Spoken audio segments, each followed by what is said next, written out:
Queridos, amados, hoje vamos conversar um pouquinho sobre a promessa. A promessa é o Espírito Santo. E este é um tema, é um assunto que Satanás tem tentado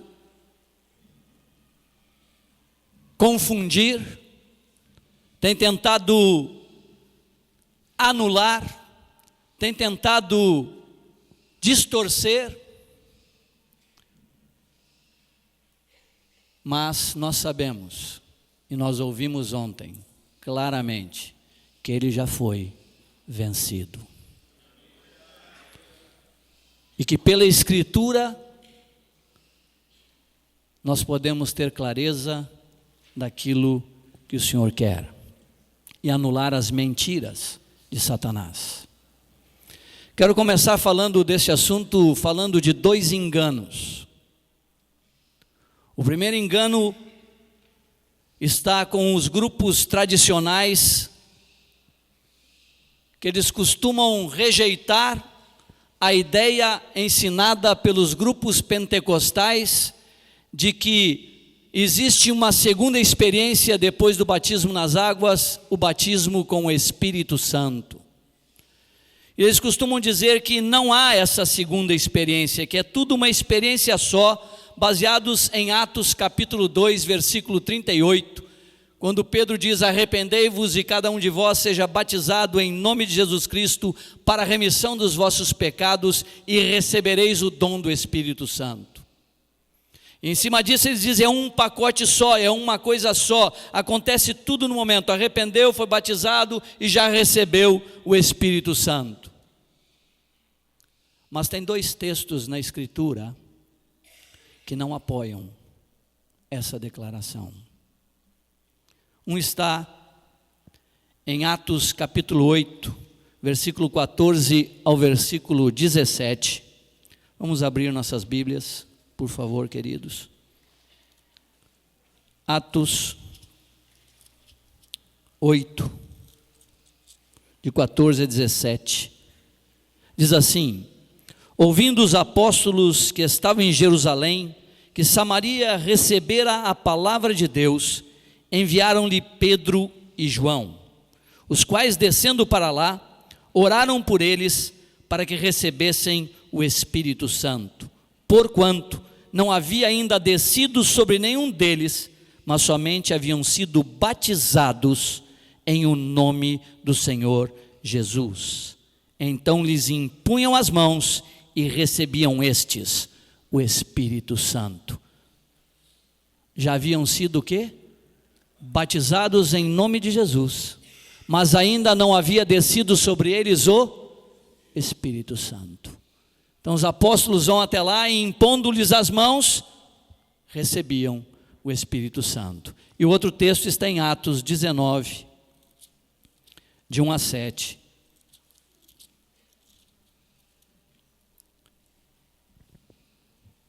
Que diz assim: aconteceu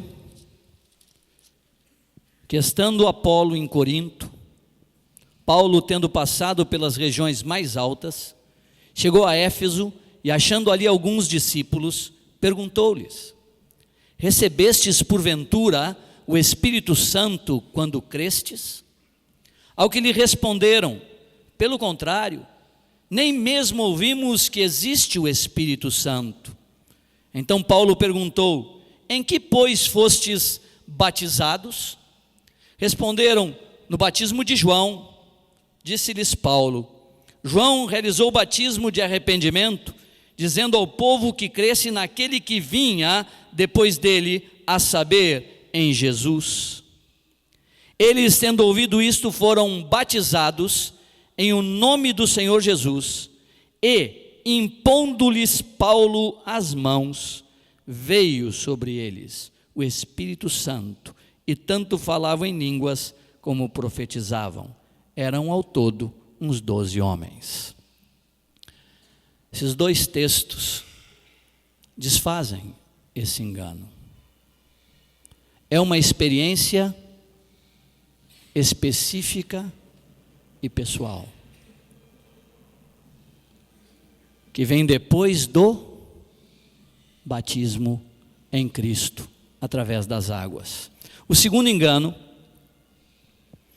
são os grupos pentecostais que apoiam nos textos, apoiados nesses textos de Lucas 24, 49, de Atos 1, 4, que fala para que esperassem, para que recebessem a promessa. Em Lucas 24, 49, o Senhor diz para eles que eles seriam, depois de alguns dias, que eles esperassem a promessa. Em Atos 1, 4, fala que depois derramarei do Espírito, esperassem a promessa.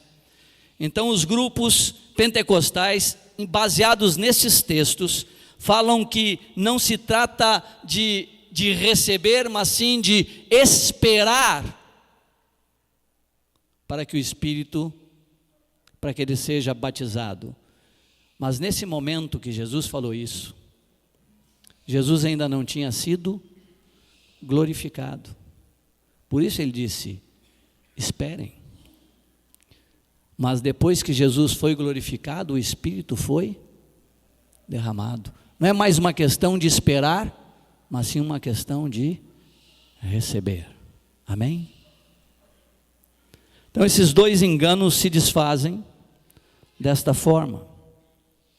Vamos ler Lucas 24, 49, por favor, amados.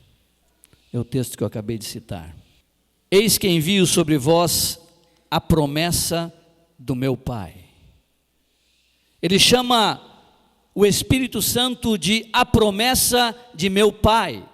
Permanecei, pois, na cidade até que do alto sejais revestidos de poder. Jesus está declarando e falando a respeito da promessa, e falando da promessa, prometendo a promessa.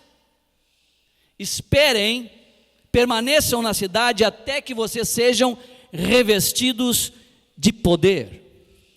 Em Atos capítulo 1, versículo 4, depois de ressurreto, depois de ter andado com eles vários dias, ter comido com eles, pouco antes de Jesus ser elevado às alturas,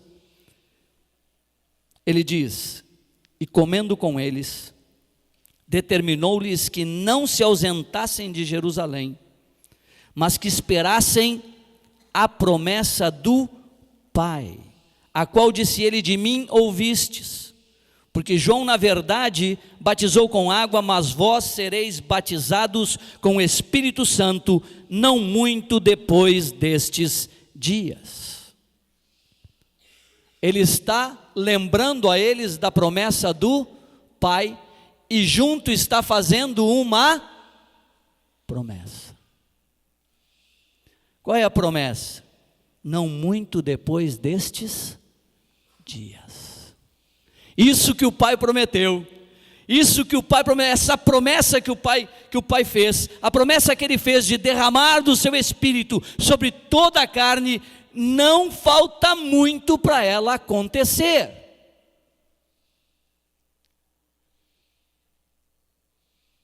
E nós vamos ver no livro de João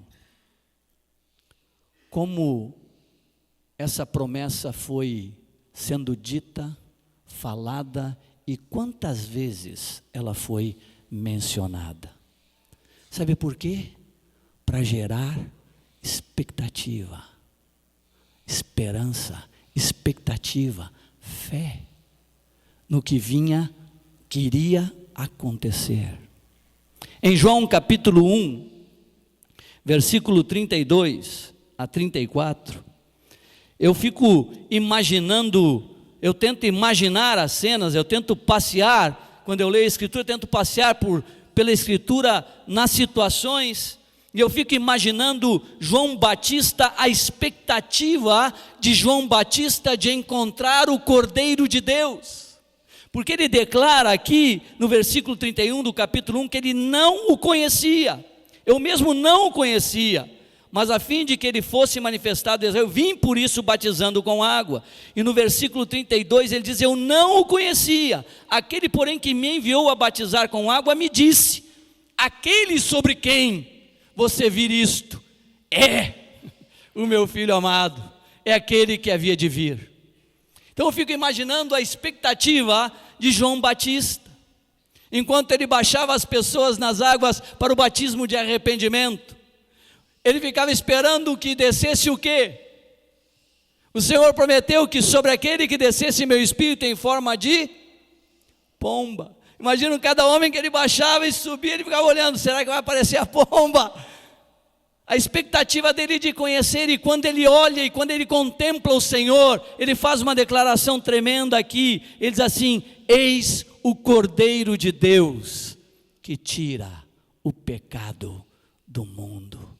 Eu imagino o olhar de João Batista, imagino o privilégio que João Batista teve de contemplar o Santo, de contemplar o Senhor, de ver o Senhor, de contemplar a Ele e de ter a honra de estar ali vendo Ele ser enchido do Espírito, derramado sobre Ele o Espírito, não enchido porque Ele já era desde o ventre, mas vindo em forma de pomba, e naquele momento ouvir a voz do céu. Eu imagino a expectativa. João Batista tinha o que, amados? O que João Batista tinha até esse momento? O que ele tinha? Uma promessa. Ele tinha uma promessa, apenas uma promessa. Ele sabia se ia acontecer ou não. Ele tinha uma promessa que Deus disse para ele, que quando você for batizar, quando você batizar, um dia você estará batizando um, e sobre este que descer a pomba, é o meu filho. Ele tinha uma promessa de que ele veria o Cristo, que ele veria o Santo de Deus, que ele veria o Verbo eterno, que ele veria o Cordeiro de Deus. Ele tinha uma promessa, e essa promessa se cumpriu. Até o momento de se cumprir, ele tinha apenas palavras. Ele tinha apenas declaração, uma declaração de que isto iria acontecer um dia. E se passaram quantos anos para acontecer isso? Estão comigo, amados? E se passaram quantos anos para acontecer isso? 30 e poucos por aí, não, porque ele era mais velho, né?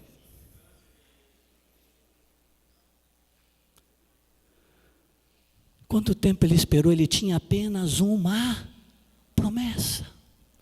Tinha uma declaração de Deus, uma promessa, mas essa promessa se cumpriu. Vamos para João capítulo 7, que ontem o Marcos nos deu uma palavra já sobre esse fato. Agora já não é João Batista falando. Agora é o Senhor Jesus que está na festa dos tabernáculos. E o Senhor disse: essa festa eram 8 dias, o primeiro dia e o 8º dia, e no 8º dia era o dia solene. Era o dia mais importante da festa, era o dia solene, onde todos se reuniam. E ele está nessa festa, num local, provavelmente tinha uma multidão. E é interessante que no texto diz: no último dia, o grande dia da festa, levantou-se Jesus e exclamou. Sabe o que significa exclamar? Gritar em alta voz. Jesus, de repente, no meio da festa, no último dia da festa, ele se levanta, diz a palavra, levantou-se Jesus e gritou em altos brados, para que todos ouvissem. Ele disse: se alguém tem sede, venha a mim e beba. Quem crer em mim, como diz as Escrituras, do seu interior fluirão rios de água viva. Foi assim. Ele não levantou e disse: quem crer em mim, quem tem sede, vem e beba. Ele proclamou algo. Levantou-se: alguém tem sede, vem a mim e beba. Quem crer em mim, como diz a Escritura, do seu interior fluirão rios de água viva. E essa água viva está lá em Ezequiel, quando fala que do templo saía água, e foi medir a água, e ele levou o homem de Ezequiel para ver a água, e quando ele pisou a primeira vez, foi até os joelhos, até os tornozelos, depois passou até os joelhos, ele foi mais adiante até o joelho, depois até os lombos, depois ele disse, era um rio que não dava mais para contar, para ver, não dava para andar. Rios de água viva, abundância, abundância. Jesus, diz o versículo 39, que ele estava falando aqui a respeito do Espírito que haviam de receber os que nele crescem. Os que nele crescem. Ele está dizendo, quando vier o Espírito, quando eu for glorificado e esse Espírito vier, vocês serão como rios de água viva. Fluirá do interior de vocês rios de água viva. Então ele faz uma declaração, ele faz uma, o quê? Promessa. Até que os discípulos não tinham visto esse rio, não tinham experimentado este rio, até que eles ouviram João Batista tinha uma promessa, e a promessa que João Batista tinha se cumpriu. Agora Jesus começa a falar sobre a promessa do Pai, e ele diz que aquele que tem sede, vem a mim e beba, e quem crer em mim, como diz a Escritura, do seu interior fluirão rios de água viva, e se referia ao momento que ele fosse glorificado e o Espírito fosse derramado. Ele está fazendo uma promessa. Em João 14, Jesus continua falando sobre esta promessa. Em João 14, 16 em diante, diz assim, é uma situação já no final da sua caminhada, ele já tinha falado para os discípulos que ele iria subir, que ele iria para um lugar onde eles não poderiam ir, e ele diz no versículo 16, no 14:1 diz que eles estavam com o coração turbado, e eu tento entrar na cena, eu tento entrar na situação, eu fico imaginando lá, contemplando o Senhor, andando com aquele homem perfeito, com aquele homem cheio de graça, com aquela vida abundante, e eu fazendo parte dessa turma do lado dele, ele é meu amigo, eu sou amigo dele, eu sou discípulo dele, eu ando com ele, contemplo a ele, estou com ele, de repente ele diz assim, olha, foi bom o tempo, foi muito joia estar com vocês, mas eu vou partir, eu vou para o Pai. Imagina quando Jesus começou com essa conversa, eu, por exemplo, ia dizer assim, que conversa é essa? Como assim vai embora?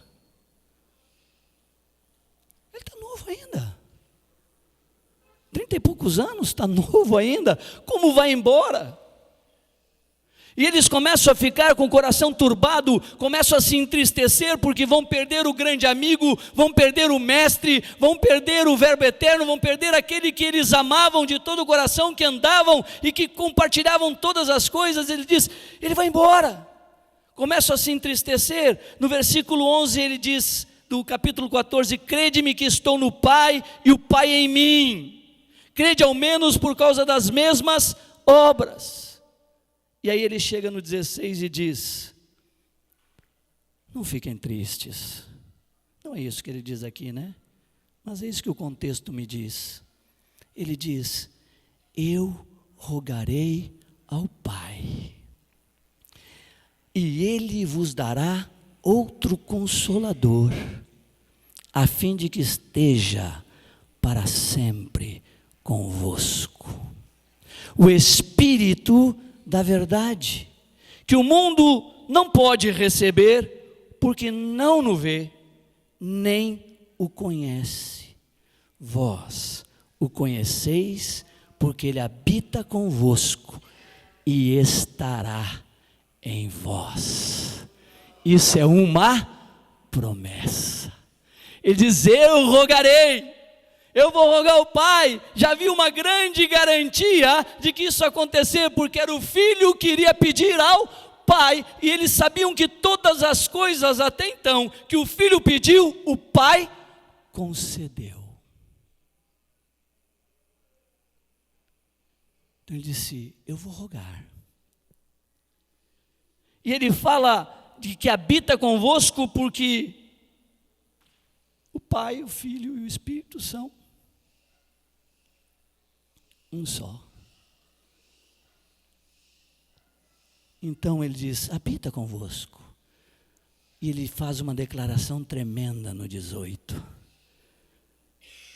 Se vamos perder uma pessoa chegada, pai e mãe,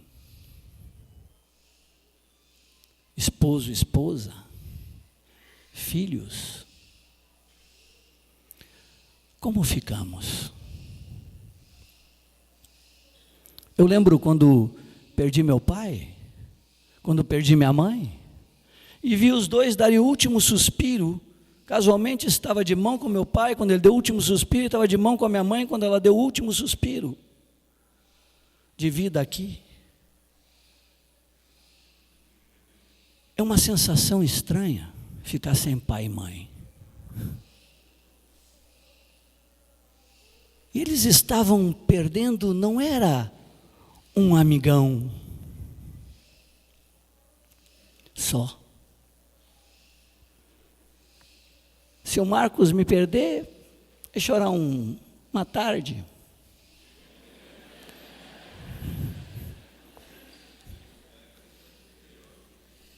Mas ele tem aquele que é suficiente nele. Eles não tinham. Eles tinham apenas ele encarnado. E ele encarnado estava dizendo: eu vou para o Pai. Mas ele faz uma declaração tremenda no versículo 18: não vos deixarei órfãos, voltarei para vós outros. Uma promessa: eu não vou deixar vocês órfãos, voltarei para vós outros ainda por um pouco, e o mundo não me verá mais. Vós, porém, me vereis. Por quê? Porque eu vivo, vós também vivereis. Aleluia! Naquele dia vós conhecereis que eu estou em meu Pai, e vós em mim, e eu em vós.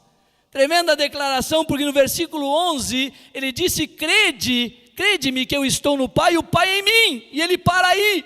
Crede pelo menos pelas obras que eu faço, mas quando ele diz que enviará o Espírito Santo, outro Consolador, ele diz: naquele dia vós conhecereis que eu estou em meu Pai, e vós em mim, e eu em vós.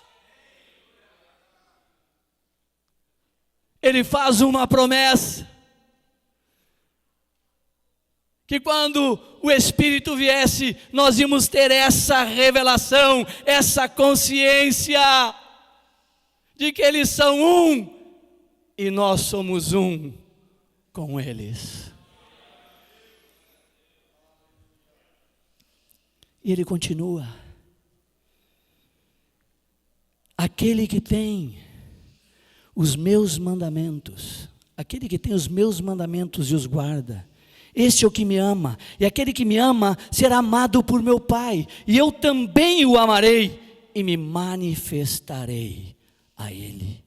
Disse-lhe Judas, não Iscariotes: de onde procede, Senhor, que estás para manifestar-te a nós e não ao mundo? Como é isso?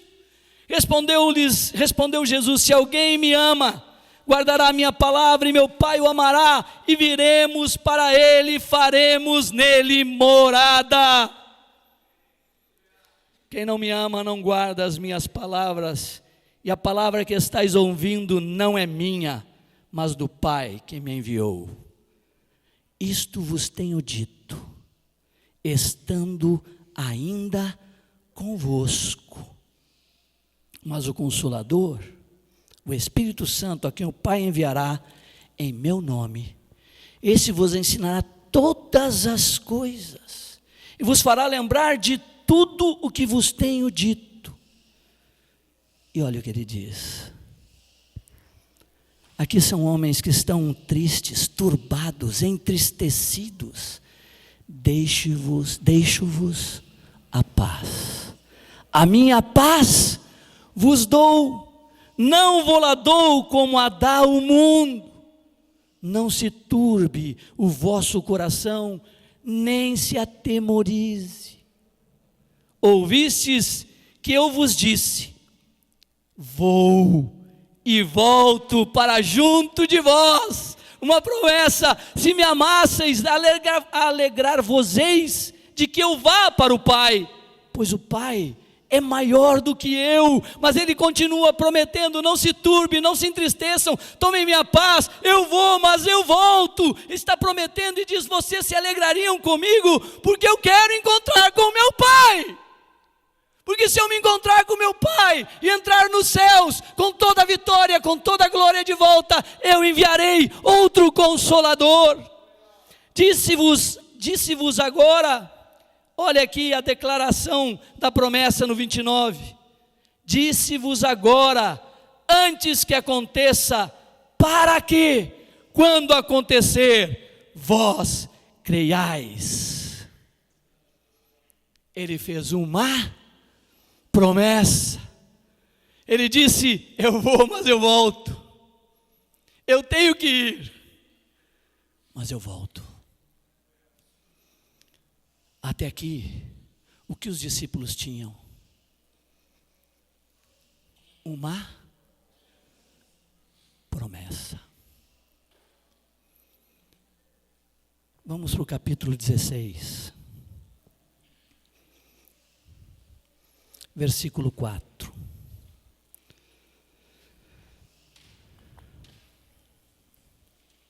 Ora, estas coisas vos tenho dito para quê?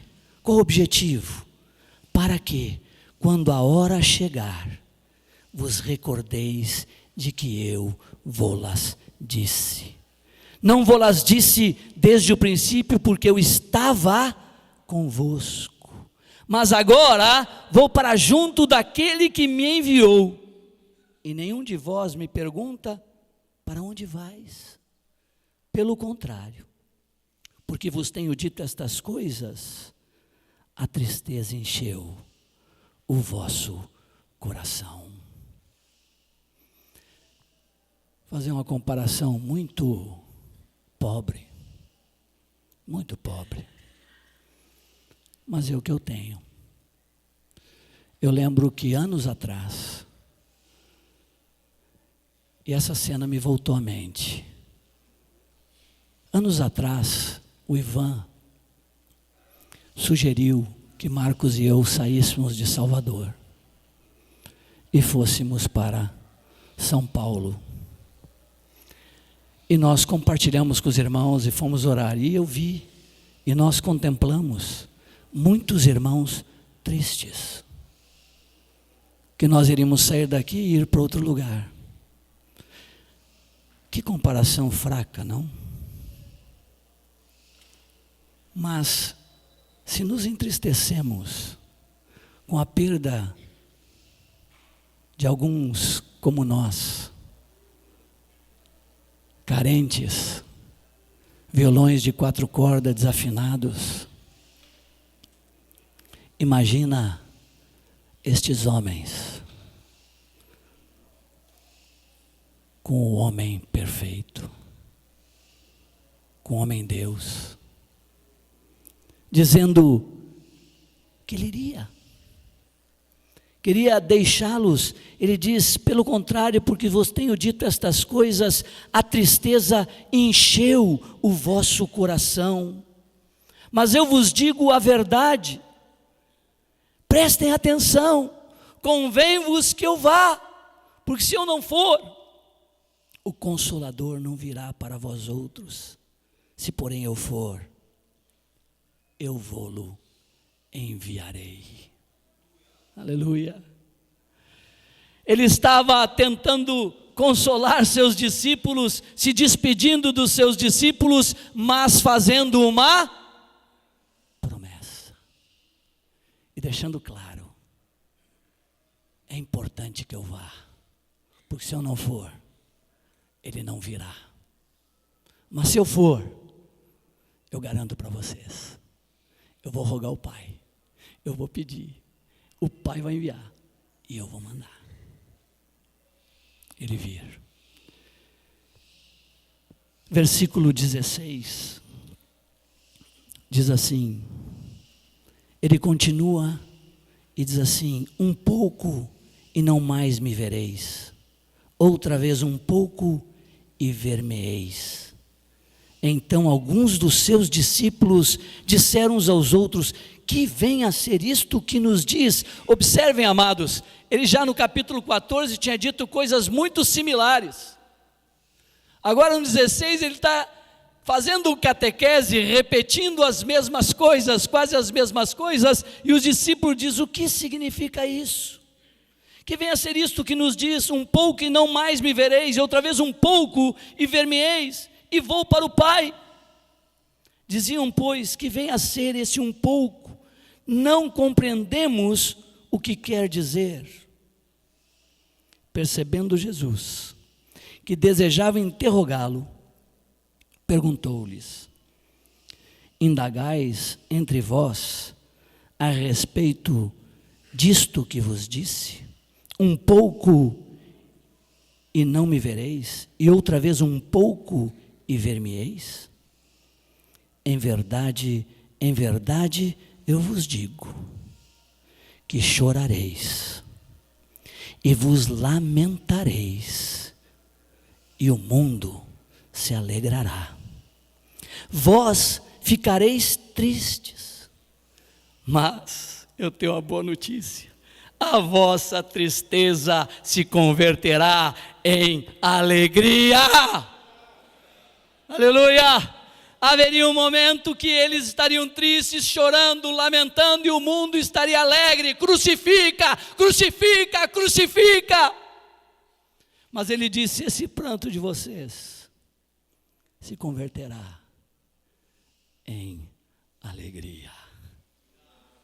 E ele diz: a mulher, quando está para dar à luz, tem tristeza, porque a sua hora é chegada. Mas depois de nascido o menino, já não se lembra da aflição, pelo prazer que tem de ter nascido ao mundo um homem.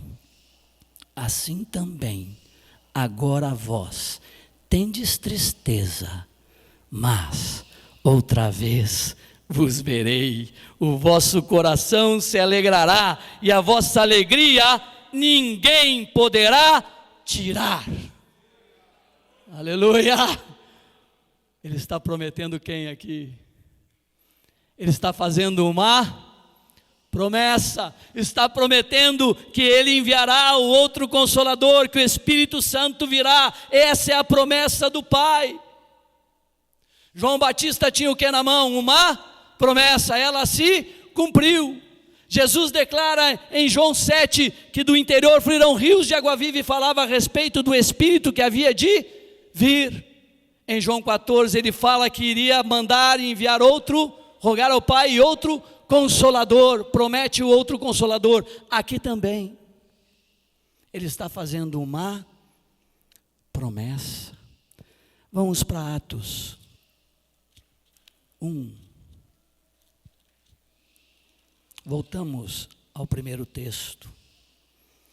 Atos 1, 4 e 5.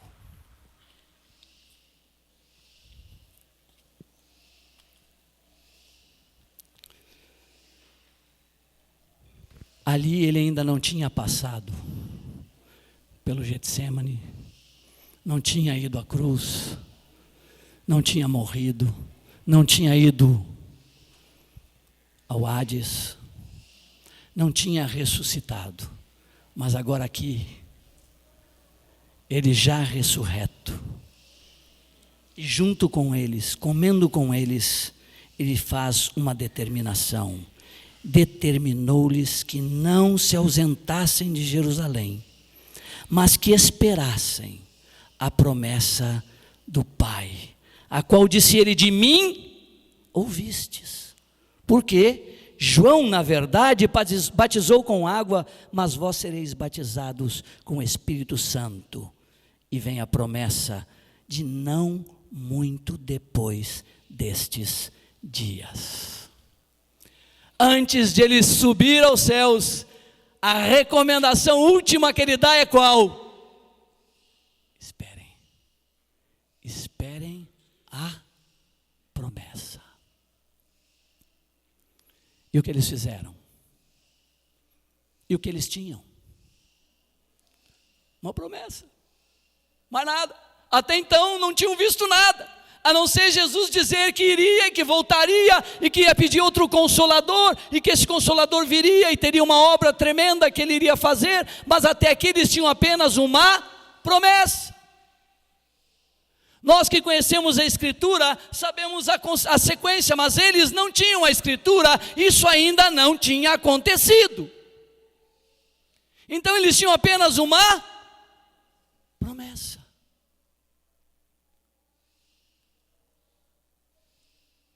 E eles fazem o quê? Obedecem ao Senhor. E se reuniam no cenáculo todos os dias para orar. E oravam. E que oração faziam? Senhor, a promessa. Um dia passou, nada da promessa. Segundo dia, Senhor, a promessa. Nada da promessa. Terceiro dia, Senhor, a promessa. No quinto dia, fico pensando, Tomé já dizendo assim,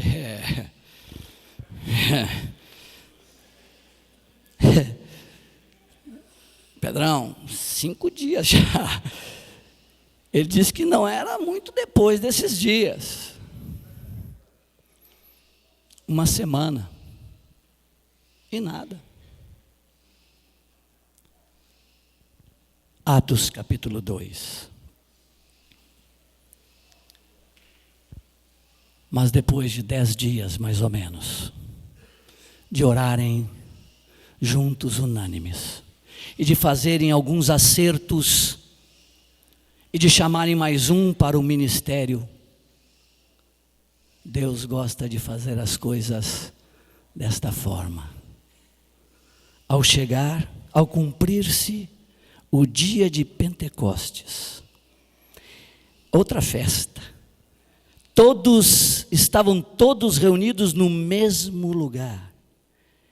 De repente, eu não sei se eles estavam com muita expectativa que fosse ali naquela hora, provavelmente continuavam sempre esperando, porque havia uma promessa, e João Batista teve uma promessa e a dele se cumpriu, e o Senhor, que é maior que ele, fez uma promessa, e ele ressuscitou. Ele disse que voltaria, ele voltou, ressuscitou, subiu e disse que quando ele chegasse lá, ele iria enviar. Então eles estavam orando e esperando com expectativa, a qualquer hora, a qualquer dia podia acontecer, e o Senhor escolhe esse momento. E eu fico imaginando, não aqui na terra, porque aqui na terra nos relata, mas eu fico imaginando o Pai e o Filho nos céus. A alegria do Pai, porque esse era o desejo do Pai, de ter uma nação de sacerdotes. Ele queria ter comunhão com todos os homens, e de repente ele prometeu lá em Joel: eis que eu derramarei do meu Espírito sobre toda a carne. E de repente, este fato está acontecendo. Eu imagino o Pai e o Filho contemplando no céu a descida do Espírito Santo, bombástica, forte, poderosa. E ele chega e diz aqui que impetuoso, como um vento impetuoso, e encheu toda a casa onde estavam assentados. Alguns se assustariam, alguns não gostam desse Deus com vento impetuoso, barulhento, mas Deus é barulhento desde o princípio. Quando ele vinha era raios, trovões, e Deus vem como um vento impetuoso e enche a casa toda, balança tudo. É um evento fantástico. O Senhor prometeu, e estou cumprindo a minha promessa. Desce meu Espírito sobre toda a carne. evento tremendo de Deus. E diz que apareceram, distribuída entre eles línguas como de fogo, e pousou uma sobre cada um deles. E aqui a promessa: todos, não ficou nenhum de fora, todos ficaram cheios do Espírito Santo e passaram a falar em outras línguas, segundo o Espírito lhes concedia que falassem. Um evento tremendo para a Trindade. A promessa do Pai se cumpriu sobre eles. Foi cumprida a promessa do Pai. Aleluia. Todos ficaram cheios do Espírito Santo. Aleluia.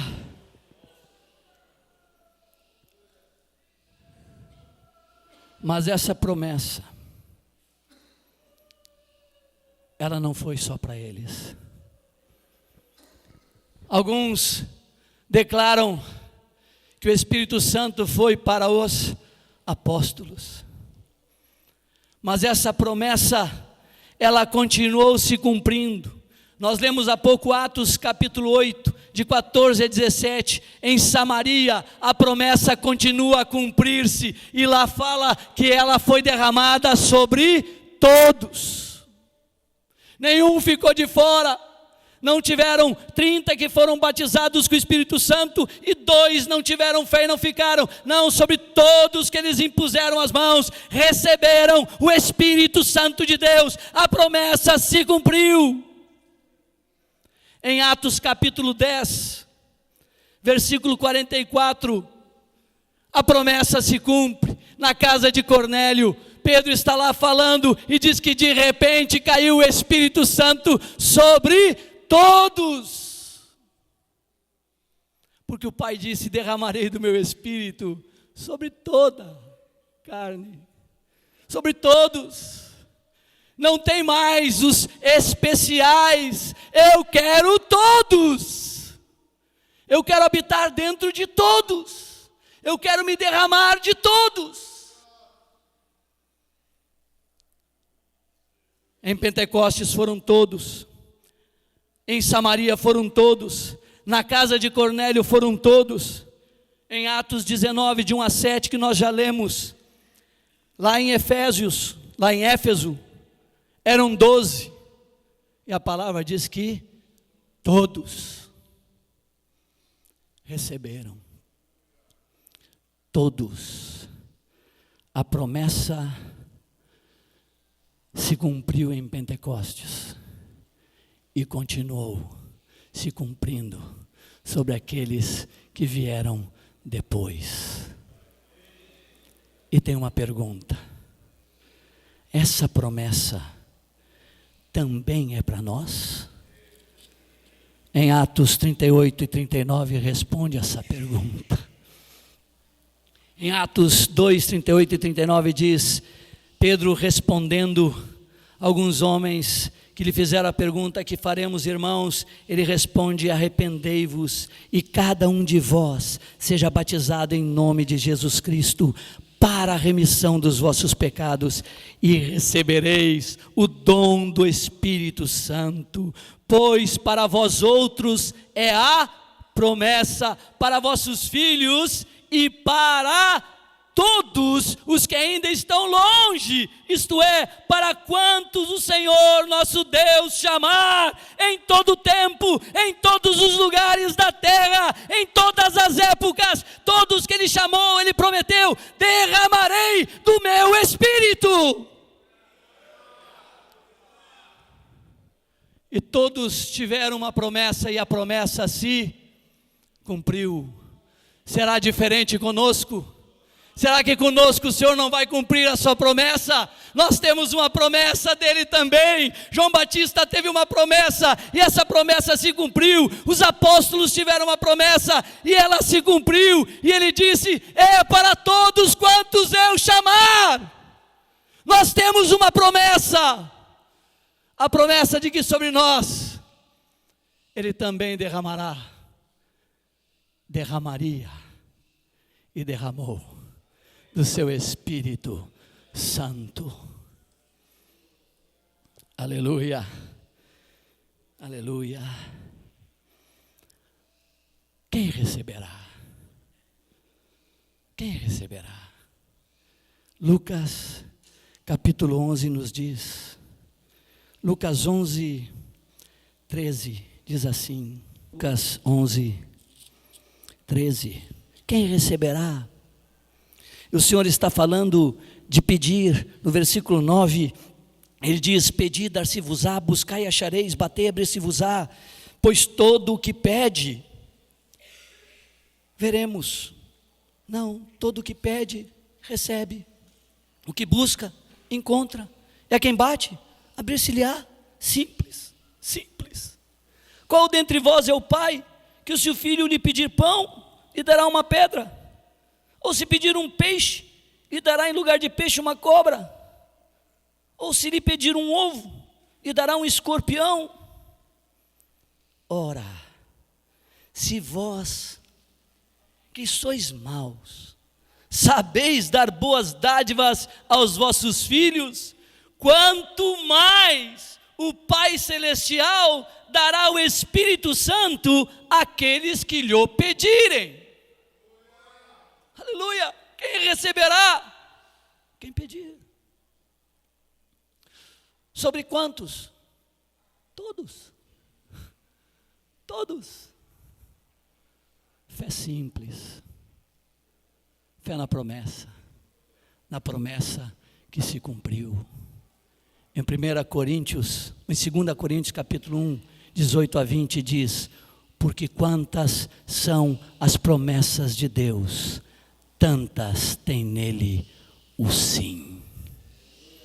Maravilhoso é Jesus, tremendo é o Senhor, aleluia. Dizer mais duas coisas só, encerramos essa parte. Fazer um esclarecimento, que a nossa convicção tem uma pergunta que sempre fazem, para ser batizado com o Espírito Santo, precisa falar em línguas? Só é batizado com o Espírito Santo quem fala em outras línguas? Em 1 Coríntios capítulo 12, do versículo 7 ao versículo 10, faz uma lista de dons. E o único dom que aparece ali, que não se manifestou no Velho Testamento, é o dom de línguas. É o único. Todos os outros se manifestaram no Velho Testamento. Então parece que Deus reservou esse dom para a igreja. E nós vemos na experiência, no livro de Atos, a sequência de onde o Espírito Santo foi derramado, que essa manifestação de línguas aparecia. No Pentecostes, em Atos 2,4, falaram em línguas. Na casa de Cornélio, em Atos 10,46, falaram em línguas. Em Éfeso, eles falaram em línguas, Atos 19,6. Em Samaria, não diz o que aconteceu, mas deixa claro que alguma manifestação exterior e visível acontecia, porque teve um lá que quis comprar esse dom. Não diz o que, mas que houve uma manifestação. Depois, sobre Paulo, em Atos 9,17, não fala absolutamente nada. Mas em 1 Coríntios 14,18, nós vemos que Paulo falava em outras línguas. Entretanto, não existe nenhum texto que diga que só é batizado com o Espírito Santo se falar em outras línguas. Queremos que isso fique bem claro para os irmãos. Mas com isso nós não estamos dizendo que não deve haver a manifestação. Ao ler o livro de Atos e ao ver a experiência de Paulo, quando ele relata em Corinto, e ao ver que havia uma manifestação exterior visível em Atos 8, em Samaria, nós podemos dizer que às vezes é apenas uma?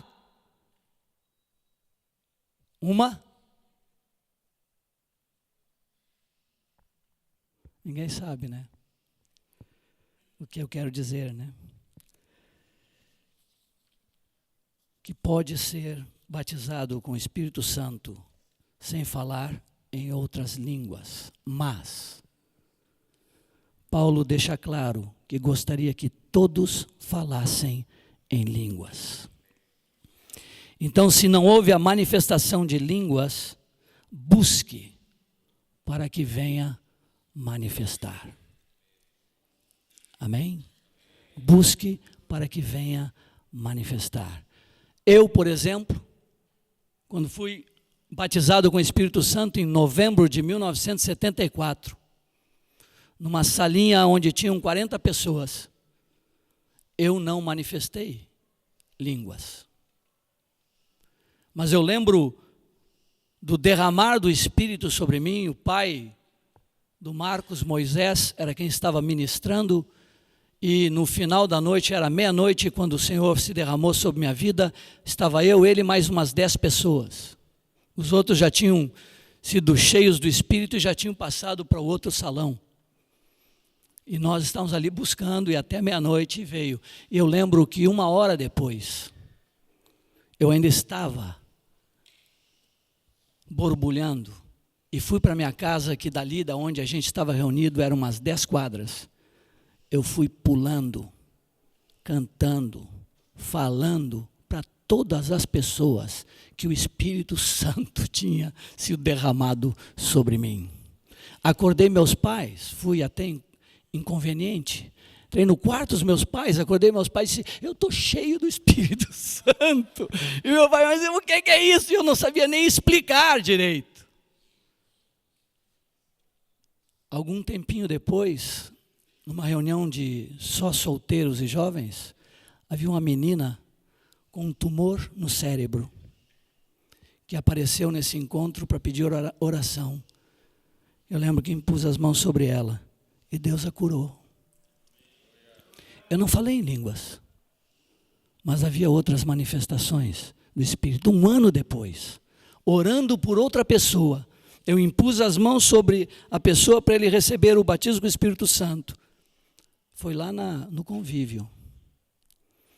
Eu impus as mãos, e veio o irmão impôs as mãos sobre a minha mão, para orar por essa pessoa, e diz: em nome de Jesus, recebe o dom do Espírito Santo, recebe o dom de línguas. E eu...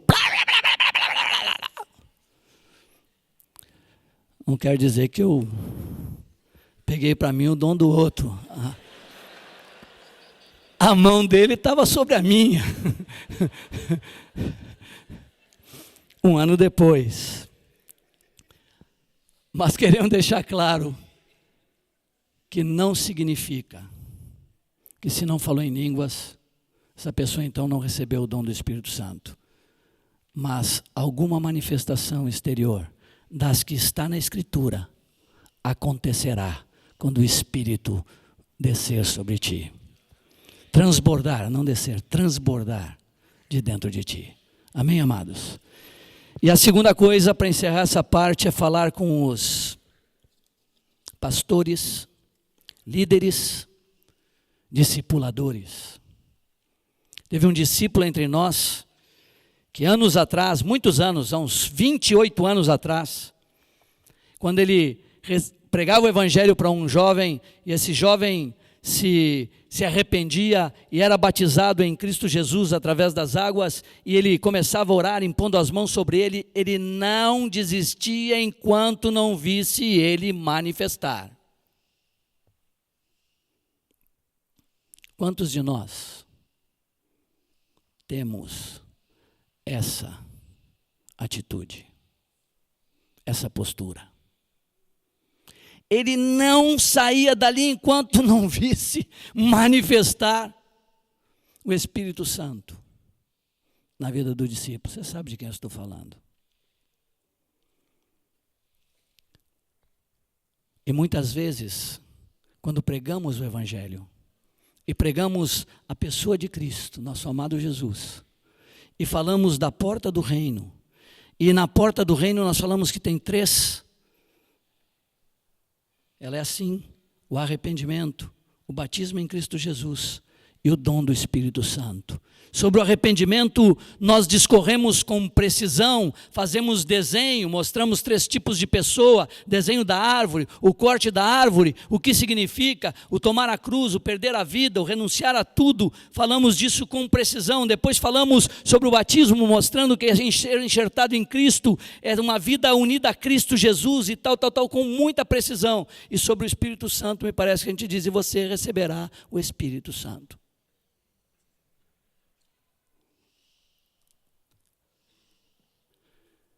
E eu tenho experimentado, ao proclamar para uma pessoa, e proclamar a pessoa de Cristo, o arrependimento, o batismo, e falar sobre o Espírito Santo com esta mesma sequência.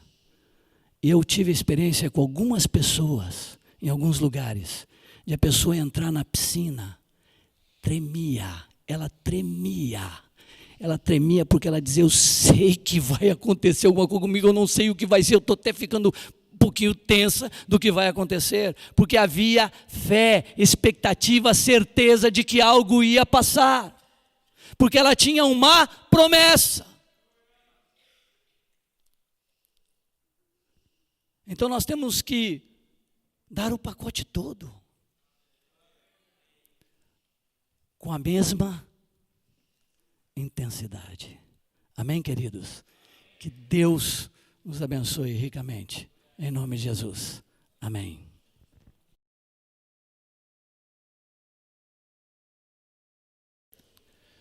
Jesus é suficiente e vive em nós e voltará em breve para nos encontrar.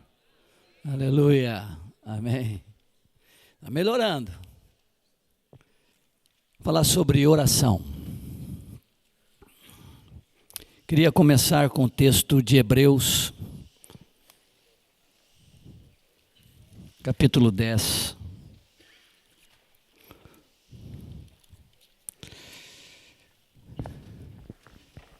Tenho meditado sobre essa declaração, Hebreus 10, 19 a 22, onde fala: tendo, pois, irmãos, intrepidez para entrar no Santo dos Santos pelo sangue de Jesus, pelo novo e vivo caminho que ele nos consagrou pelo véu, isto é, pela sua carne, e tendo grande sacerdote sobre a casa de Deus, aproximemo-nos com sincero coração, em plena certeza de fé, tendo o coração purificado de má consciência e lavado o corpo com água pura. Eu tenho pensado sobre isso desde o ano passado, e em janeiro deste ano eu tentei expressar de uma forma externa o que significava isso e o privilégio, o maravilhoso privilégio que nós temos ao acesso a Deus. Essa carta foi escrita aos hebreus, e os hebreus, eles tinham um desejo intenso de, muitos deles, de ter comunhão com Deus, e foi criado um templo, foi feito um templo em Jerusalém, e eles, para ter esse acesso, eles vinham de muitas partes, de muitas cidades em Israel, para Jerusalém, para poder adorar a Deus ali, para poder fazer as ofertas ali, e muitos deles ficavam apenas no átrio, não podiam entrar nem no lugar santo, e nunca entravam no Santo dos Santos, onde havia a presença de Deus, através da Arca da Aliança. O sumo sacerdote entrava uma única vez no ano lá, os outros ficavam no lugar santo, e os homens geralmente ficavam no átrio. E eles andavam quilômetros carregando ovelha, carregando outros animais, algumas coisas para oferecer, para ofertar. E eles andavam muitos quilômetros para ter este acesso, para poder chegar perto, para contemplar o lugar onde Deus habitava. Mas não tinham acesso a Deus. E numa tentativa de mostrar o privilégio que nós temos, na comunhão e na intimidade com Deus, em Acuípe desse ano nós colocamos um lençol, algo grande, tapando a entrada do local de reunião lá. E em Porto Alegre também fizemos isso e foi melhor, porque em Porto Alegre tinha uma madeira de um lado a outro e nós colocamos cortinas vermelhas e tapamos o local e os irmãos ficaram fora. E nós ficamos lá dentro nos regozijando, louvando, adorando, e os irmãos tudo com aquele véu, com aquele negócio na frente, sem poder entrar, só ouvindo a música. Em Porto Alegre comecei a ler isso, e quando fala aqui desse véu, aqui em Hebreus, fala que pelo novo caminho, pelo novo e vivo caminho que ele nos consagrou pelo véu, isto é, pela sua carne que foi dilacerada, rasgada, e diz que quando Jesus consumou sua obra na cruz, o véu do templo se rasgou de cima a baixo. Ou seja, não foi um homem que rasgou. Deus rompeu o véu, abriu o acesso à sua presença. Amados, aqueles homens andavam muito, apenas para verem pedras, uma construção. Nós temos o privilégio, pelo novo e vivo caminho que Jesus nos concedeu, de em qualquer lugar, qualquer hora, ter acesso ao trono de Deus. Todo tempo. Todo tempo. Eu não preciso ir para um lugar específico. Aonde eu estiver, se eu estiver dentro do carro, eu tenho acesso a Deus. Se eu estiver no trabalho, eu tenho acesso a Deus. Aonde eu estiver, não preciso deslocar nada, não preciso dar 2 passos. Aonde eu estiver, aqui eu tenho acesso a Deus, porque Ele nos consagrou isso, nos deu isto. Nos concedeu, né? Consagrou, nos concedeu isto através do seu Filho amado. É um tremendo privilégio. Maravilhoso acesso a Deus pelo novo e vivo caminho. E lá em Porto Alegre, quando nós rompemos aquele véu, quando lemos isso, eram jovens, uns 300 jovens, se eu não me engano, muitos deles puderam perceber o valor, o privilégio que temos. Você não precisa mais andar com animais. Você não precisa carregar. Você não precisa entregar para alguém e imolá-los. E você ficar de fora, olhando para paredes. Ele disse: aproximemo-nos com sincero coração, em plena certeza de fé, tendo o coração purificado de má consciência e lavado o corpo com água pura.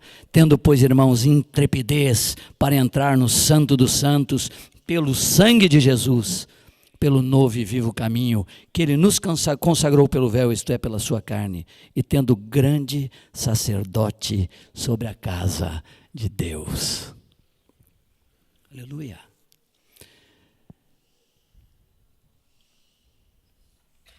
Esse acesso é para todos. Todos que estão em Cristo Jesus. E esse acesso é tão maravilhoso que há pouco Caleb veio falar para mim e disse: tio, antes eu pensei também antes isto, que aqueles homens eram privilegiados e foram porque andaram com o Senhor Jesus e viram Jesus, mas você disse hoje, né, Caleb?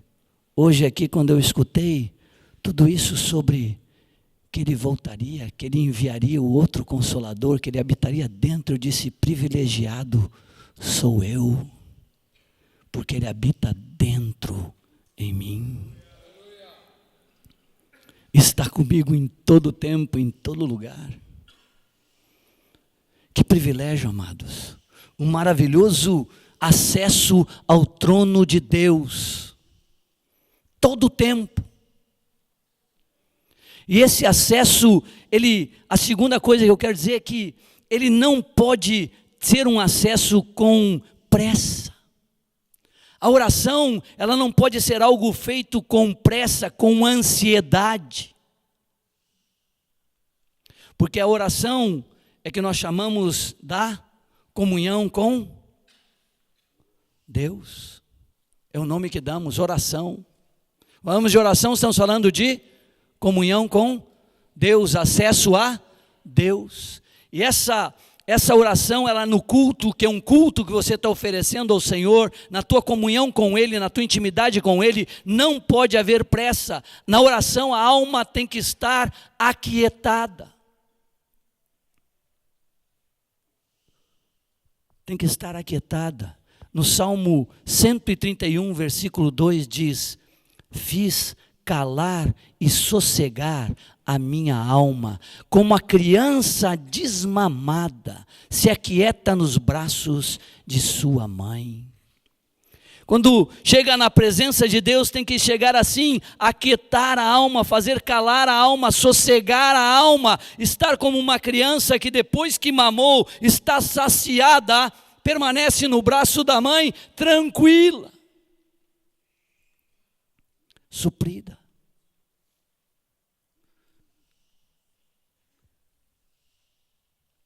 Na oração não pode haver pressa. O Salmo 62:1 diz: somente em Deus, ó minha alma, espera silenciosa. Aquietada. Tranquila. Em Mateus 6:6, o Senhor disse: entra no teu quarto e fechada a tua porta. Entra no teu quarto e fechada a porta. Ele nos deu um maravilhoso caminho, um maravilhoso acesso ao Pai. E Ele disse: quando você chegar, não chegue ansioso, não chegue com pressa, desfrute desse momento, faça sossegar a tua alma, aquieta a tua alma. Somente em Deus tu pode esperar silenciosamente. Entra no teu quarto e fecha a porta. É um momento tremendo, é um momento maravilhoso, é um momento fantástico, é um momento conquistado.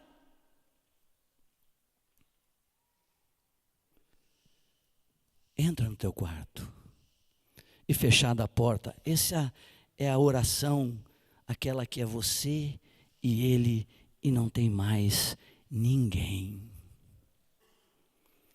Teu tempo a sós com o Pai. Teu tempo de comunhão com o Pai. Amados, foi pago um alto preço para termos este acesso. O Pai, desde o princípio, quis isso.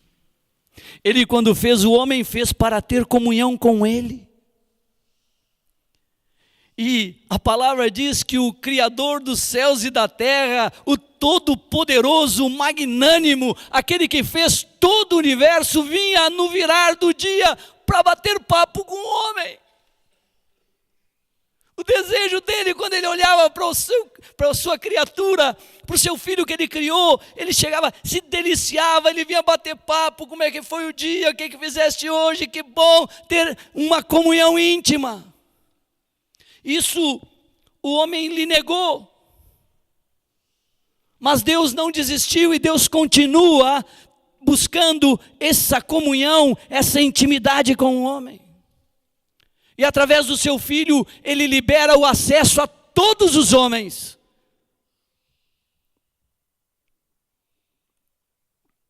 E o Senhor diz: entra no teu quarto e fechada a porta.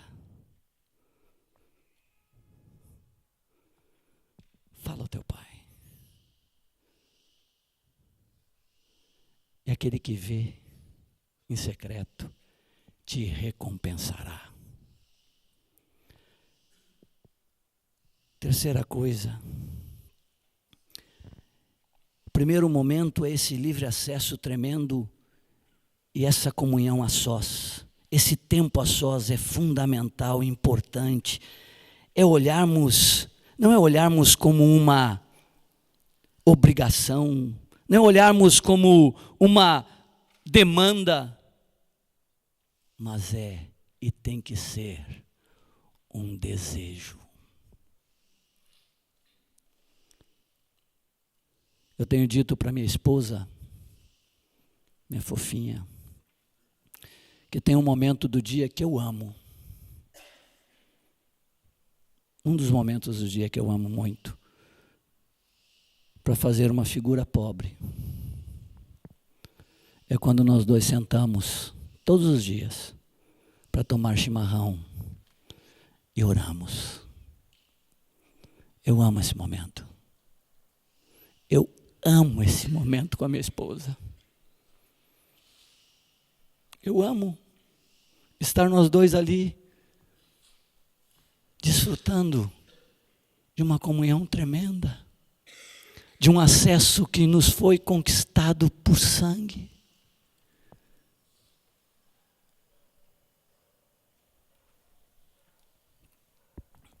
Mas também nós temos que aprender a desenvolver nossa comunhão, nossa intimidade com Deus em meio a todas as nossas atividades. Porque nós podemos ter esse tempo a sós, e é fundamental e importante, mas também nós temos que aprender a continuar desenvolvendo esta comunhão em meio a todas as nossas atividades. No Salmo 94:19 diz: nos muitos cuidados que dentro de mim se multiplicam. Olha, presta atenção.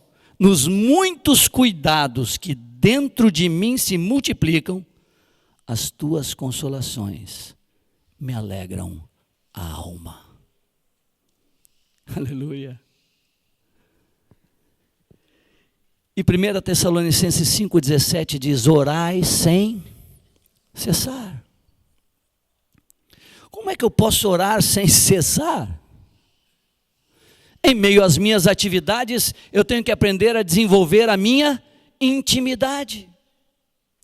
Mesmo que se multipliquem os cuidados, é nele que eu encontro as consolações. É na minha comunhão com Ele.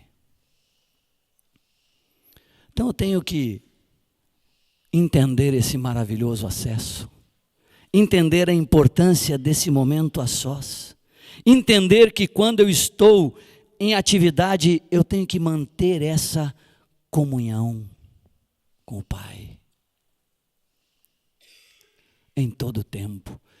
Eu cheguei a fazer comprar relógio que bipa, para bipar de hora em hora.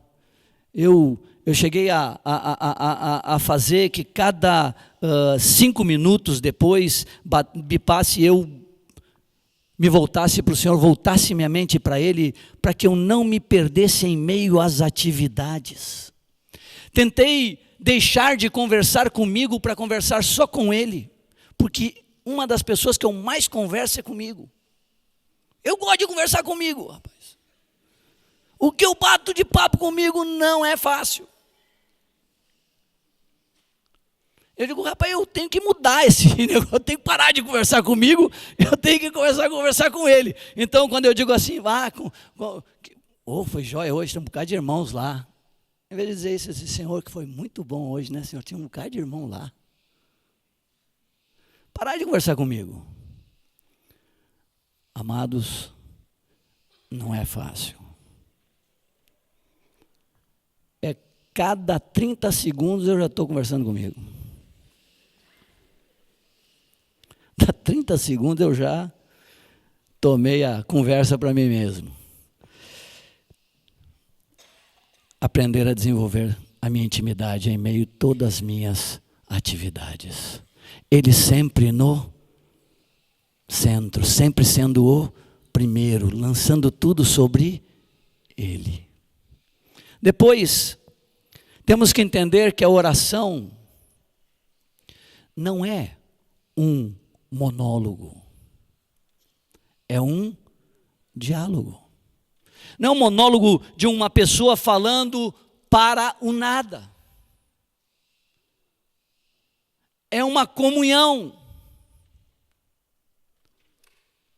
É você e ele, é ele e você. A palavra diz que o teu pai que vê em secreto, diz que ele vê quando você fecha a porta e entra no teu quarto e fica só você e ele. Alguns dizem que fechada a porta e entrar no quarto não significa literalmente fechar a porta e entrar no quarto, mas é você se fechar para fora e se voltar para dentro. Eu não sei quem consegue fazer isso. Tem que ser muito tempo de exercício de concentração para em meio a todas as atividades mas nas atividades você também manter tua comunhão. É um diálogo. Em Mateus 6,8 diz que o que eu tenho para dizer, Ele sabe. Aí eu pensei comigo, então não preciso dizer muita coisa. Se o que eu tenho para dizer ele já sabe, eu não preciso falar demais. E é isso mesmo que Jesus aconselha. Não fique falando demais, muita coisa, pensando que pelo teu muito falar é que você vai conseguir alguma coisa. Mas eu descobri que ele sabe o que eu tenho para dizer, mas o que ele tem para dizer, eu não sei. Então, nesse tempo de comunhão, eu tenho que aprender a ouvir mais do que falar. Tenho que gastar esse tempo na presença do Senhor, mas falando o que é necessário. Quando eu leio as orações na Escritura, as que estão relatadas, eu não gasto mais do que 3 minutos para ler. Não, 3 minutos é muito. 1 minuto. Claro que eu sei que ele não fez aquela oração em 1 minuto, mas se está escrito exatamente o que ele disse,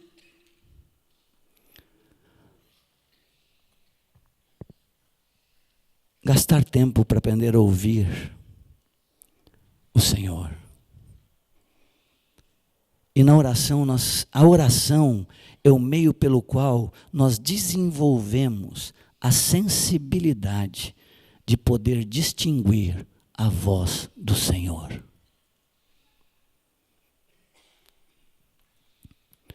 Porque nós temos que aprender a distinguir a voz dele em meio a tantas vozes.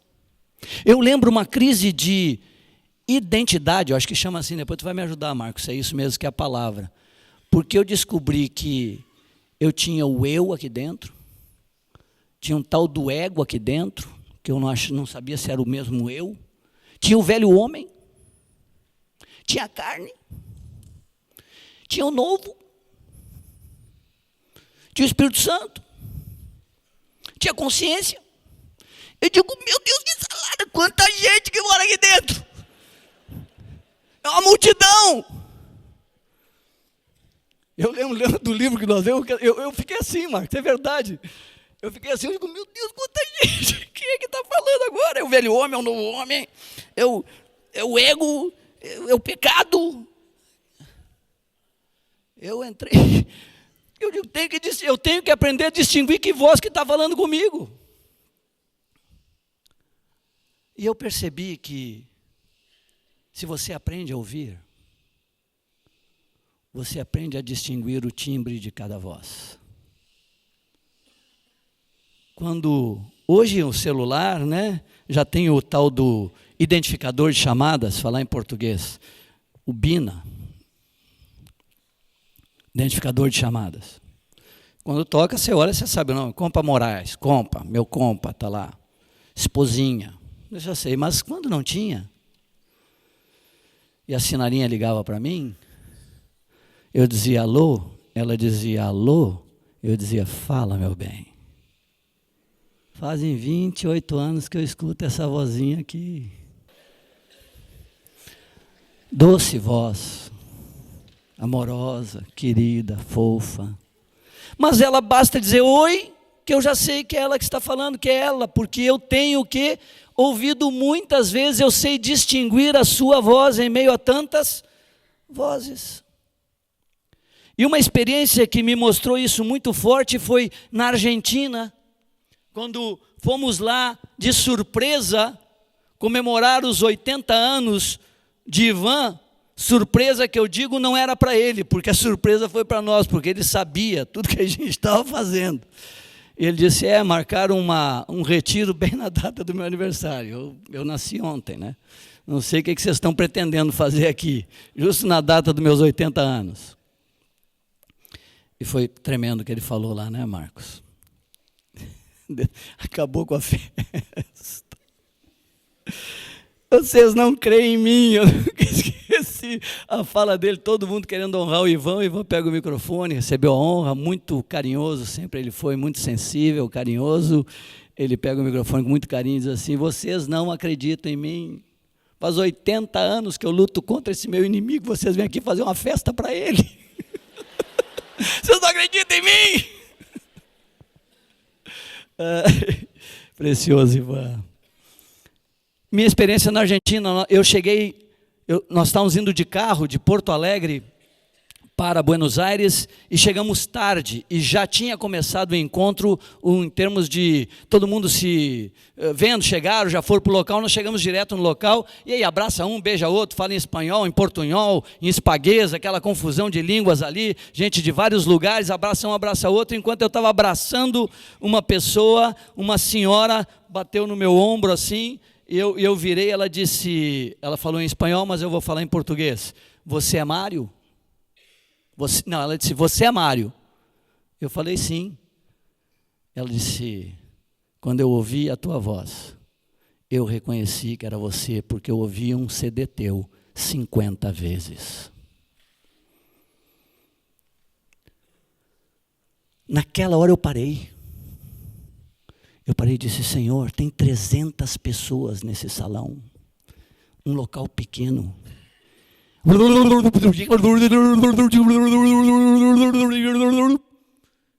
Em meio àquele burburinho todo, aquele barulho todo de vozes, ela distinguiu a minha voz. Eu disse, Senhor, eu tenho que aprender a distinguir a tua voz em meio a tantas vozes.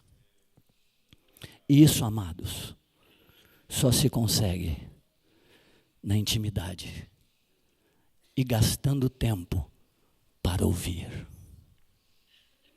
para distinguir a voz do Senhor. Vamos adiante. Eu sempre tive um problema. Vou confessar aqui um problema que eu sempre tive. Cumprir o horário da oração. Desde que eu me conheço por discípulo, tem que marcar a hora para orar. Eu sempre marquei, eu marcava das 6 às 7, não deu certo. Quebrei, furei, não deu certo. Não, das 6 às 7 é muito cedo, das 7 às 8, deu problema. Não, eu vou começar depois que eu fizer algumas coisas, das 11 ao meio-dia, não deu certo. Sempre quebrei e me sentia péssimo. E o outro detalhe é que tinha que orar 1 hora. Eu orava. 20 minutos, meu Deus.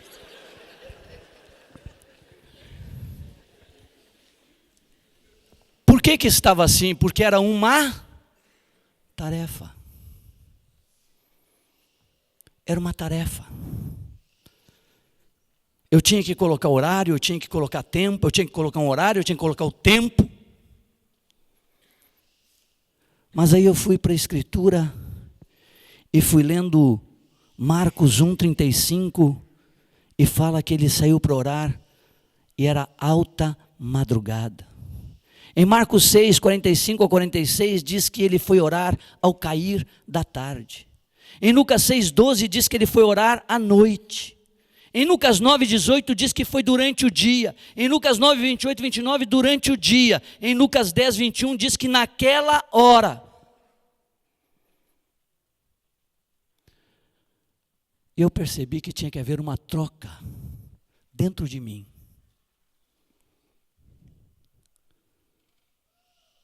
Eu percebi que Jesus nunca definiu um horário para orar. Mas todos os dias ele orava, porque o que movia ele não era uma tarefa, era um desejo de comunhão com o Pai. Eu me libertei da tarefa, mas continuei marcando hora.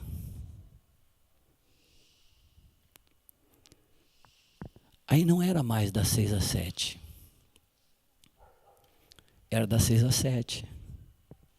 Era das 11 ao meio-dia. Às vezes era das 7 ao meio-dia. Às vezes era das 6 às 8. Às vezes era das 5 da manhã, 4. Mas eu passei a buscar e viver, desejar estar em comunhão com o Pai. Desejar ter meu tempo com Ele. Desfrutar desta comunhão. Então, não tem nada, não tenho um irmão no telefone comigo, não tenho que estar atendendo alguma situação, estou quieto, estou em algum lugar. Pai. Graças a Deus, o homem tem a caixinha, aquela caixinha que chama do nada, mas nós temos que mudar do nada para a caixinha de comunhão. Entrar na caixinha da comunhão e desfrutar do relacionamento com o Pai. Amém? Estamos chegando ao fim. 4 coisas que nos afastam da comunhão com Deus. 4 coisas que nos afastam da presença de Deus. 4 coisas que nos afastam da oração. Está em Lucas 10, 40 e 41. Estão comigo ainda, meus fofos, meus amados? Marta agitava-se, vamos desde o 38. Indo eles de caminho, entrou Jesus num povoado, e certa mulher chamada Marta, que privilégio, hospedou na sua casa. Tinha ela uma irmã, chamada Maria, e esta quedava-se assentada aos pés do Senhor, a ouvir-lhe os ensinamentos. Marta agitava-se de um lado para outro, ocupada em muitos serviços. Então se aproximou de Jesus e disse: Senhor, não te importas de que minha irmã tenha deixado que eu fique a servir sozinha? Ordena-lhe, pois, que venha ajudar-me. Respondeu-lhe o Senhor: Marta, Marta, andas inquieta e te preocupas com muitas coisas. Entretanto, pouco é necessário, ou mesmo uma só coisa. Maria, pois, escolheu a boa parte, e esta não lhe será tirada. Eu imagino, Marta queria fazer o melhor. Ela estava recebendo Jesus na sua casa, e ele já era famoso, ele já era conhecido. Então ela ficou agitada, ela começou a se mover de um lado para o outro, disse: o que eu vou fazer? E lembrem, Jesus quando chegava numa casa para comer, chegava ele mais 12. Tem alguns aí que não gostam quando você leva um amigo junto. Ele chegava com 12. Um irmão lá me convidou para ir tomar café na casa dele, eu disse: ó, irmão, eu estou aprendendo com Jesus, eu não vou sozinho, eu vou levar alguns amigos. Isso não tem problema não, se você está aprendendo com ele, você vai multiplicar os pães. Aí eu olhei assim, eu disse para ele assim: bom, querido, essa parte eu ainda não cheguei, essa parte eu ainda não estou com muita prática ainda. Levar comigo gente, eu estou maravilha. Agora, a parte de multiplicar o pão.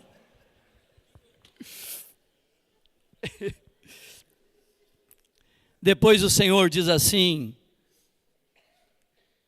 ela queria fazer o melhor, mas ficou agitada, se ocupou, tomou posse de tudo que tinha que fazer. E muitas pessoas fazem isso, se agitam demais, se ocupam muito, e quando chegam para falar com o Senhor, tem ainda a pretensão, tem para mim a inconveniência de querer dar ordens para o Senhor. Tu não te importas? Rapaz, imagina. Tu não te importas? Que eu estou aqui fazendo esse monte de coisa ali, outro sentado. Que isso? Manda aqui. Que isso? Quem é senhor de quem?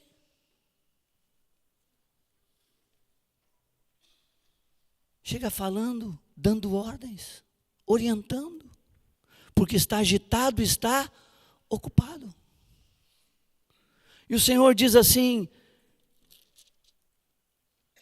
eu imagino que foi com aquela voz doce, amorosa, que é exclamação, né? Marta, Marta, andas inquieta e te preocupas. Inquietação é falta de sossego. Inquietação é falta de sossego. Não consegue aquietar a alma.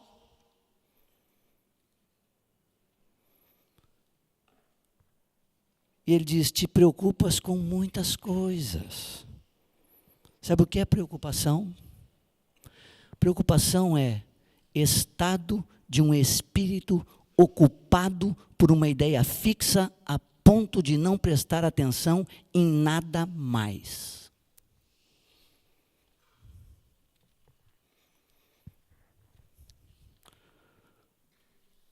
Não consegue ver mais nada, não percebeu. Marta estava tão preocupada que não conseguiu perceber quem estava diante dela.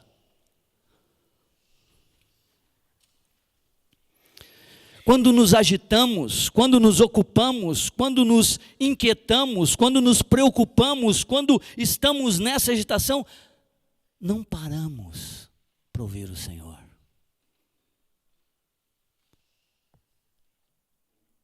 Nos afastamos da sua presença. Perdemos. Porque ele diz que, ao contrário de Marta, ficou Maria. E ele disse que ela escolheu a boa parte. E esta não lhe será tirada. Encerro.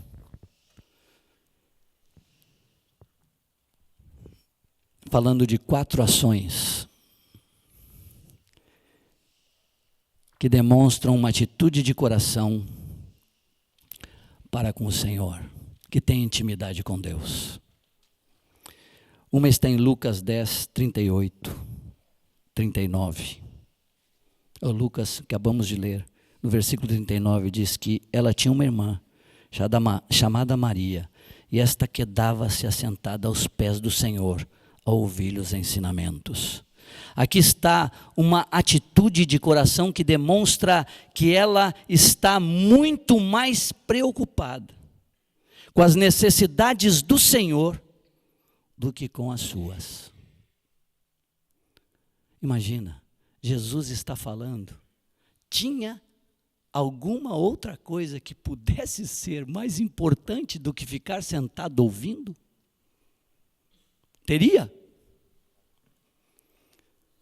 Ela não se preocupou que tinha mais 12, que tinha mais 15, tinha mais 30, que era a casa dela, que ela morava com a irmã, que tinha que dar comida, nada. Ele está falando o verbo eterno, está falando o Filho de Deus, está falando Jesus em pessoa, está ensinando o que mais é importante. Tem alguma coisa mais importante do que eu ficar aqui quietinha a ouvir-lhe os ensinamentos? Não tem mais nada importante. Então, quando nós chegamos pelo esse livre acesso, esse precioso acesso, não pode ser com ansiedade, não pode ser com pressa, não pode ter agitação, não pode ter ocupação, não pode ter preocupação, não pode ter inquietação. Nós temos que estar prontos para ouvir os seus ensinamentos.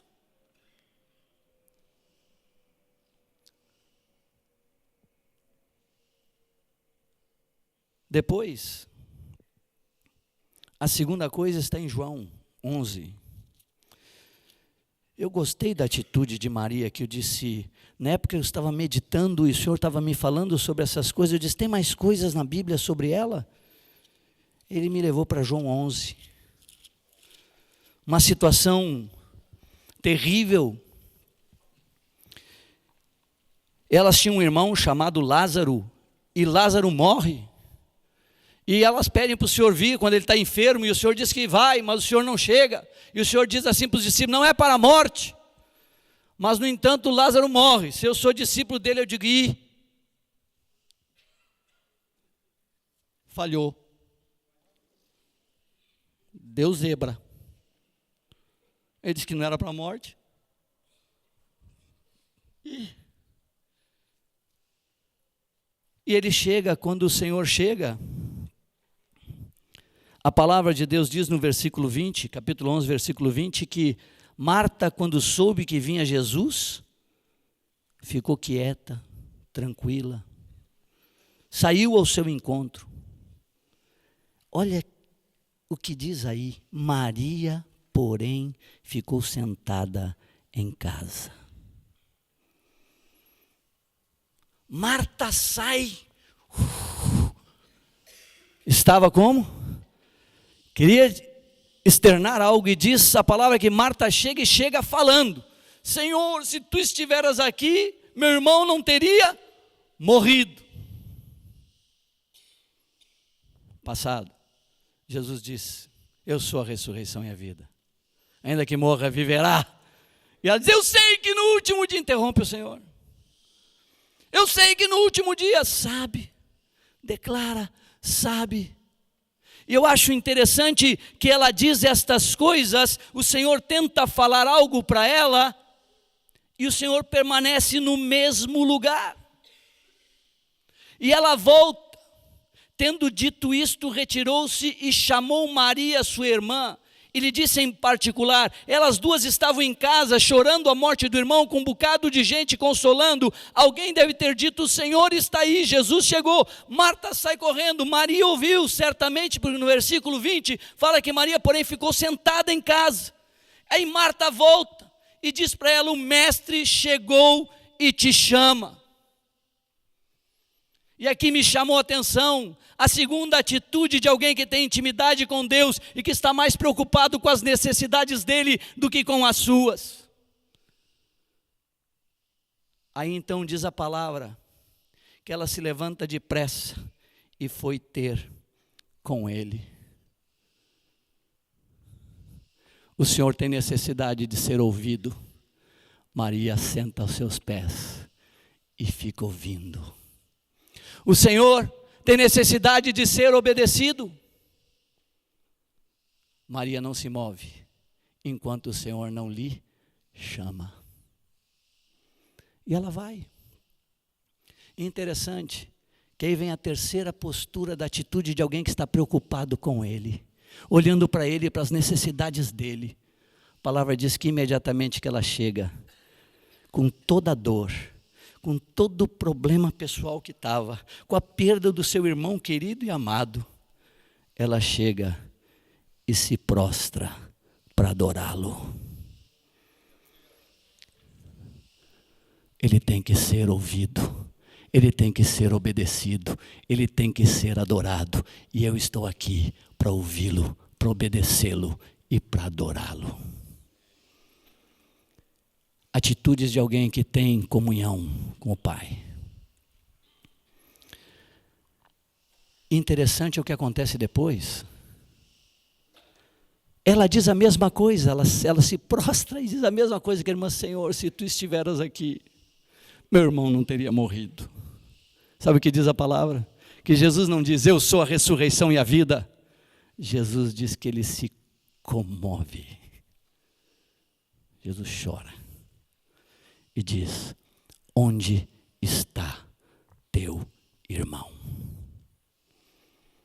Essa atitude move a mão do Senhor. Não está preocupado com ela. E quando eu vi isso, eu disse: Senhor, tem mais coisa sobre essa mulher na Bíblia. Tem, João 12. E eu termino aqui. 6 dias antes da Páscoa, ou seja, menos de uma semana para o Senhor ser crucificado, foi Jesus para Betânia, onde estava Lázaro, a quem ele ressuscitara dentre os mortos. Ali estava Lázaro, a manifestação do poder de Deus. Deram-lhe, pois, ali uma ceia. Marta servia, sendo Lázaro um dos que estavam com ele à mesa. E cadê Maria? Marta está servindo, fazendo o seu papel. Mas cadê Maria? Porque Maria, onde anda Maria?